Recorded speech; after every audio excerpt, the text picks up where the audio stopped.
আসসালামু আলাইকুম সবাইকে। তো আশা করি সবাই ভালো আছেন। আর আজকের আরেকটা ভিডিওতে সবাইকে ওয়েলকাম। তো ইটালিয়ানরা আর স্পেশালি জার্মানিরা তারা গ্রীষ্মের দিনে অবশ্যই একটা লেক অথবা সি বিচে ঘুরতে যাবে। তো সেই ট্রেনটা ফলো করতে করতে আমরা আজকে চলে যাব লেক অফ বোলসেনাতে, যেটা ইটালির অন্যতম একটা বড় লেক।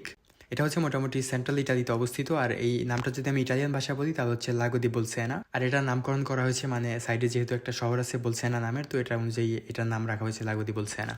তো আমরা মোটামুটি সকাল 7:30টার দিকে বাসা থেকে বেরিয়ে পড়ি। আর আমাদের বাসা থেকে এটার দূরত্ব মোটামুটি 1 ঘন্টার মতো লাগে, 48 কিলোমিটার। আর এখানে যাওয়ার জন্য মোটামুটি সব রাস্তাই যে পাহাড়ের সাইডে অথবা পাহাড় কেটে ছোট ছোট টানেল বানিয়ে তার মধ্যে থেকে যায়। আমরা চাইলেই ডাইরেক্টলি হাইওয়ে থেকে যেতে পারতাম, বাট এখানে একটা শহর আছে যেটার নাম মন্তেফিয়াসকোনে, যেটা ভিতর থেকে অনেক সুন্দর। তো আমরা ভাবলাম সেখান থেকেই যাই, তারপরে লাগোতে যাব। আবার এখানের এই শহরটার নামও রাখা হচ্ছে মন্তেফিয়াসকোনে, কারণ এটার পাশে ছোট একটা পাহাড় আছে যেটার নাম ফিয়াসকোনে। তো তাই এই শহরটার নাম হয়ে গেল মন্তেফিয়াসকোনে। তো এই শহরে তেমন কিছুই নাই, এখানে আছে শুধু কিছু অ্যান্টিক আর্কিটেকচার, তারপর অ্যান্টিক বিল্ডিং, এগুলোই। কিন্তু এই শহর থেকে বের হলেই দেখা যায় সেই লেকের ভিউ, যেখানে আমরা আজকে যাব। আর এখান থেকে দেখা যাচ্ছে যে ভিতরে 2টা আইল্যান্ড আছে ছোট ছোট, যেখানে যাওয়ার জন্য লেকের সাইডে স্পিড বোট থাকে। এখন আমরা চলে এসেছি সেই লেকের সাইডে, যেখানে বসে আজকে আমরা লাঞ্চ করব। তো আমরা আগে এখানে চলে আসি, কারণ যে আপাতত একটা আমাদের জন্য টেবিল বুক করে রাখবো, পরে এখানে এসে খাবো। তো এই হোটেলটা অনেক ভালো একটা পজিশনে, কারণ এখান থেকে লেকের ফুল ভিউ দেখা যায়। আর এখানে বসার জন্য ভিতরেও জায়গা আছে, আবার বাইরেও জায়গা আছে। তো আমরা যে বাইরে একটা টেবিল বুক করে নেই। তো টেবিল বুক করার পরে আমরা চলে যাই লেকের অন্য একটা সাইডে, যেখানে কি আমরা আজকে দুপুরে গোসল করব। তো যেহেতু লেকটা অনেক বড়, সেহেতু এখানে অনেক জায়গায় গোসল করার মতো পয়েন্ট আছে। তো আমরা যে এই জায়গায় এসে পড়ি, কারণ আমাদের যে হোটেলটা সেটা এখান থেকে মোটামুটি কাছেই। তো আমরা এখানে আসতেই যে একটা সুন্দর পজিশনে বেঞ্চ খালি পেয়ে যাই। তো আমরা এখানে বসে লেকের ভিউটা এনজয় করতেছিলাম আর কি। এখন যে আমরা শহরটা দেখতে পাচ্ছি, এটার নাম কাপো দি মন্তে। আর এটা একটা অনেক পুরনো মেডিয়েভাল সিটি। আর আমার অনেক দিনের একটা ইচ্ছা ছিল যে ফোনের ওয়াটার রেসিস্টেন্সি চেক করবো। তো এটা যেহেতু লেকের পানি, সেহেতু সমস্যা হওয়ার কথা না। তো টেস্ট করে আমার ভালোই লাগলো, কারণ যে পরে দেখলাম কোনো ফোনে সমস্যা হয়নি। তো আপাতত বুঝতে পারলাম যে ওয়াটার রেসিস্টেন্সি কাজ করে আমার ফোনে। তো এখানে লেকের সাইডে গেলে দেখা যায় যে একটা ছোটোখাটো আইল্যান্ডের মতো আছে লেকের ভিতরে। তো এখানে যাওয়ার জন্য স্পিড বোট ব্যবহার করতে হয়, তারপর যে যাওয়া যায়।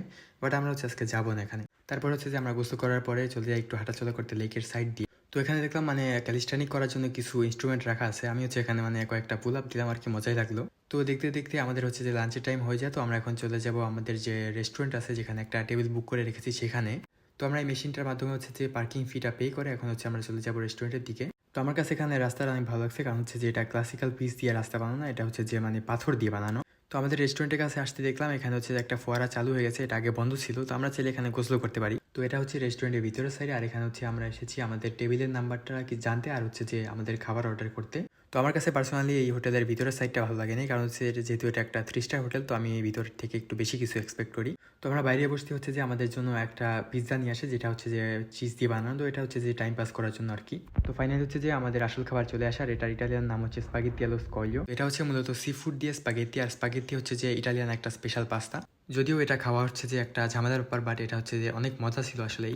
তো এটার পরে যে চলে আসে শাকসবজি। আর এখানে যে আছে লেটুস পাতা, তারপরে আরেকটা পাতা যেটা নাম আমি জানি না। আর যে টমেটো আর গাজর কেটে দেওয়া। আর আমাদের লাস্ট খাবার যে এখানের টিপিক্যাল খাবার, যেটা যে ফিশ ফ্রাই। তো পাশে একটা ঝোলের মতো কিছু একটা দেওয়া ছিল, আর লেবু দিয়ে এটা খেতে হয়। তো এটাও মোটামুটি অনেক মজা ছিল। তো খাওয়া দাওয়া শেষ করে যে আমরা রেস্টুরেন্ট থেকে বিদায় নিয়ে নিলাম। আর যে এখান থেকে চলে যাওয়ার আগে লেকের সাইডে একটু ভিউটা এনজয় করতেছিলাম। তো এখন আমরা চলে আসি লেকের আরেকটা সাইডে, যেখানে যে একটা কবরস্থান আছে। তো এটা বানানো হয় 1946 সালে আমেরিকান যে সৈন্যরা, যারা ইউরোপের পক্ষে যুদ্ধ করেছে, তাদের সম্মান করার জন্য।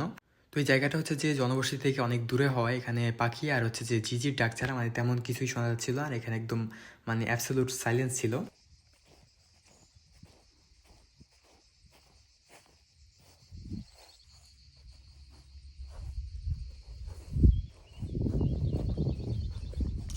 তো আশা করি আপনারা বুঝে গেছেন জায়গাটা কেমন ছিল। আর এখন আমরা এখান থেকে চলে যাব অন্য একটা জায়গার উদ্দেশ্যে।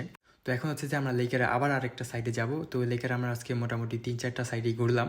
তো এই জায়গাটা যে অনেক সুন্দর একটা জায়গা, কারণ যে উপরে অনেক গাছপালাই আপনারা দেখতে পাচ্ছেন। তো এখান থেকে যে আবার সেই লেকের ভিউটা দেখা যাচ্ছে। তো আমরা এখানে যাব একটা কফি খেতে। তো এই রাস্তার সাইডে একটা হোটেল ছিল, যেটার নাম যে হোটেল রয়্যাল। এটা একটা 4 স্টার হোটেল।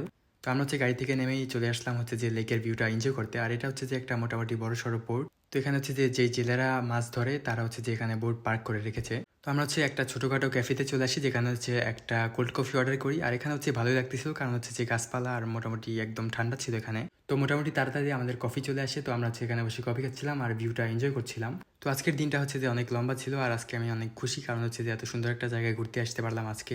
এখন হচ্ছে আমাদের বাসা যাওয়ার পালা, যেহেতু এখন হচ্ছে বিকাল হয়ে গেছে আর আমাদের বাসা যেতে যেতে সন্ধ্যা হয়ে যাবে। তো দেখা হচ্ছে আর একটা নেক্সট ভিডিওতে। সবাই ভালো থাকবেন। আসসালামু আলাইকুম।